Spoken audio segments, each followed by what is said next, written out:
All right, Shalom. Want to give a call, Lord Yahweh Bashimi Al Shai.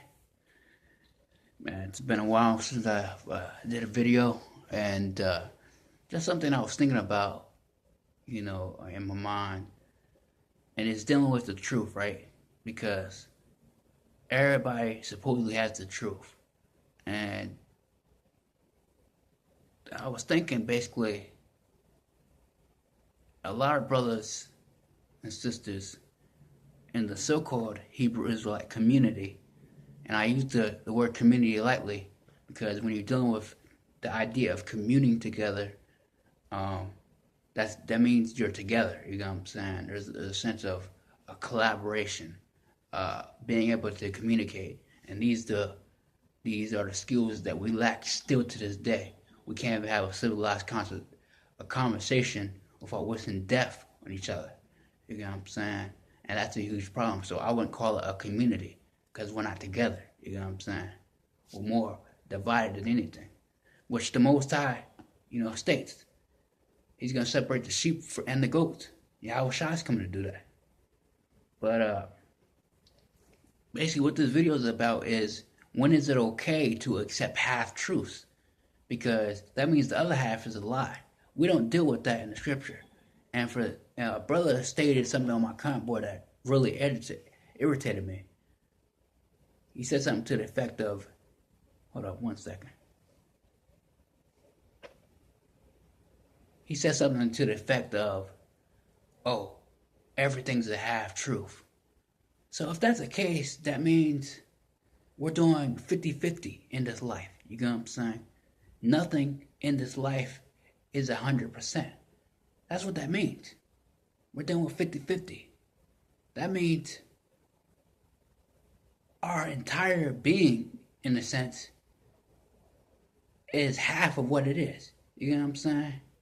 So it kind of threw me off in a loop. I'm like, that don't make any sense. Oh, no one knows. Oh, everything's a half truth. Well, that don't make sense, man. Then what's the truth, man? What is the truth? It may not, some say it's not the scriptures, all right? Some say it's whatever they believe in. Some say it's their own personal separate beliefs or their religion. So what is the truth, And I could use the scripture and say, John 8:32.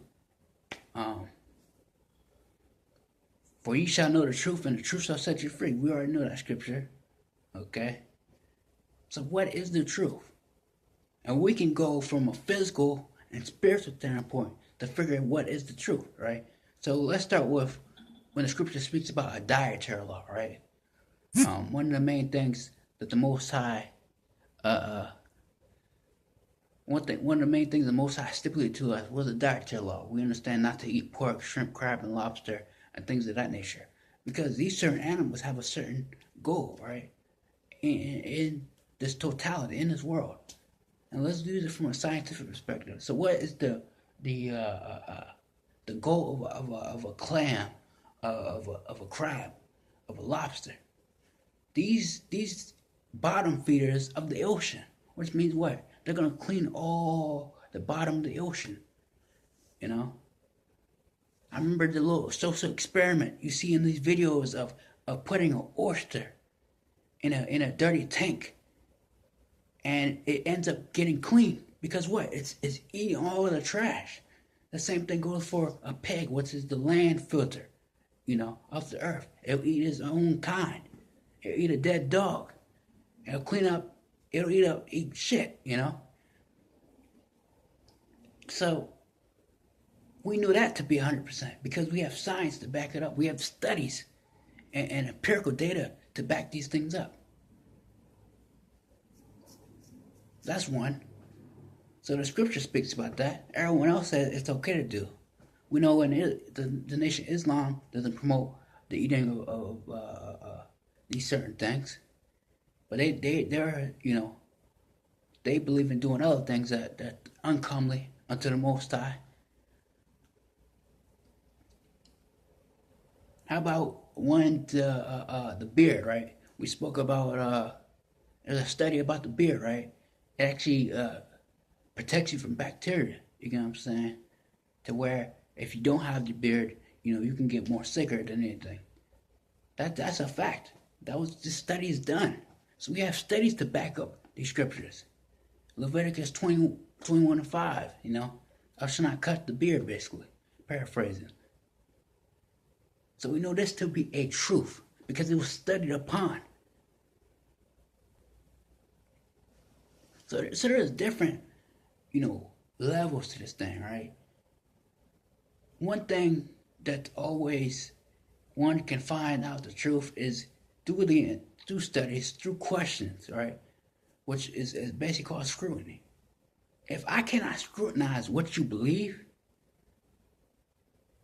and you're attacking me for questioning what you believe, then maybe that means what you believe is a bit shaky.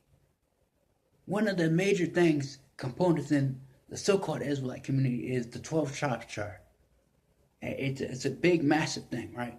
The scripture speaks about a void, foolish genealogy. Let me get this. Genealogies.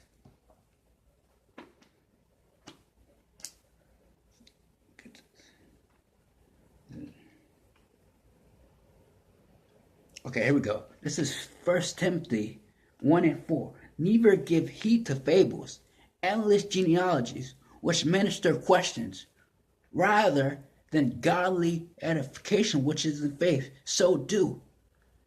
So, it's an endless genealogy, right? We understand that in the book of Ezra, we had records and ways to track the ways of our father and tell us to truly identify what tribe we're from. Now that we've been lost in this particular captivity, we no longer have access to it. Because everybody else wants to say, oh, DNA is not accurate. Oh, this person's not an Israelite. This person's not an Israelite. But we were scattered upon 4 corners of the earth. So what's real?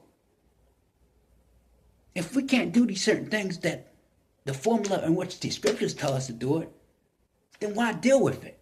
And a lot of brothers, they start at their video off every time brothers do this. Oh, you don't have to believe in the 12 tribes chart. It's not a salvation issue. Then why do you care if someone believes it or not? I've been asking these questions for a while now. Why do you care? It don't make any sense. And according to this, it's an endless debate which minister questions. So anything that causes strife and contention within, this truth, you gotta cut it down. You gotta cut it out. Because is it edifying? Is the chart really changing a person? Is that chart really, giving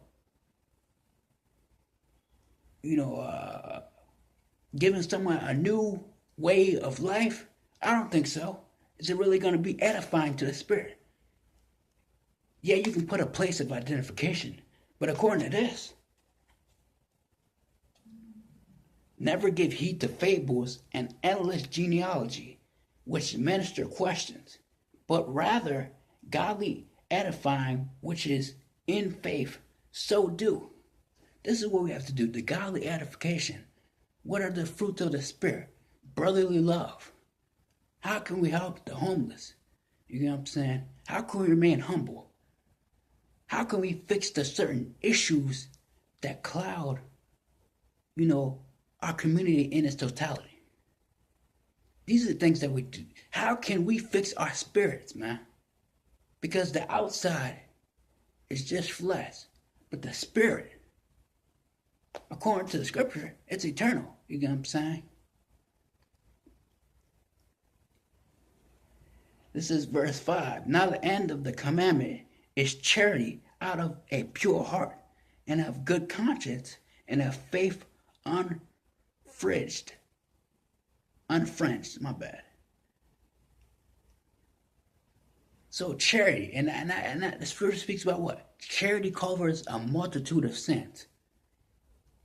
So you got to understand, if it's a half truth, that means the other half is a lie. And we don't deal with that. This is why you never see me start my videos off with, oh, Shalom, I'm Priest Zohar from the tribe of Levi. I don't do that. Because I understand there's always going to be a question of, are you new from tribe of Levi?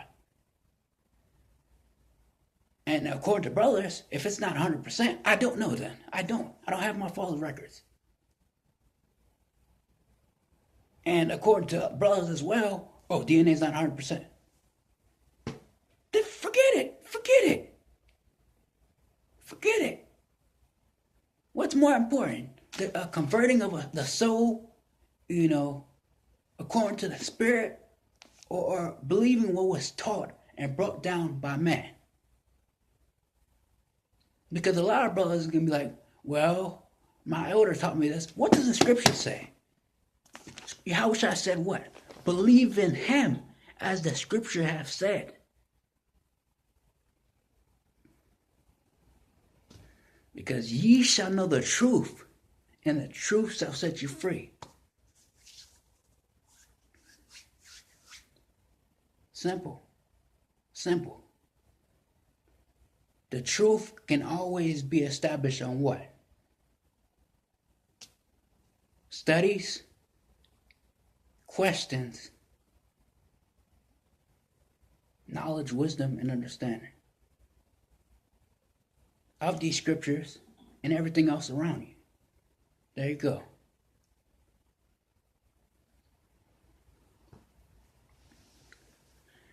How shall a young man cleanse his ways? By taking heed according to the law. Because truly the laws of the scriptures are really the laws of everything else guarding around us. Because you will see that the laws here in America, even some of them, correlate with the scriptures. That's how we know the scriptures to be true. Even Islam, they speak about not committing adultery. That's also in the scripture. Even in the Quran, it speaks about search the ways of Moses and Abraham, Isaac. That's in the Quran. Everything does coincide in a way that point back to these scriptures. That's how we know it to be true. And that's how I know that it's not a half-truth. There's no lie in the scripture. I would like to know what lies in the scripture. When the Most High tells us men to be leaders of the household, there's a reason for that. Let's go back to, the 50s and the 60s, when men were in the households, particularly in the so-called black community.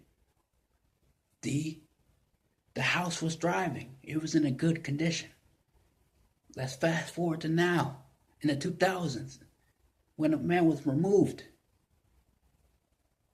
All chaos. So we know this to be truth. I will have you know that the head of every man is Yahushua, and the head of Yahushua is Yahweh, and the head of the woman is the man. There's the order. There's the patriarchy. It's biblical. Everyone knows this. Every culture knows this. They understand this idea. The man has to be the head. This is how you prove it. Through way of life, through way of studies, through empirical data, once again. And the thing is, the number one thing is, it's not a contentious matter with these, because it can be proven. If it can be proven, hey, there's no argument. But with that, man, that's all I needed to say. I want to give a call out, Yahweh Shem Shai. Shalom.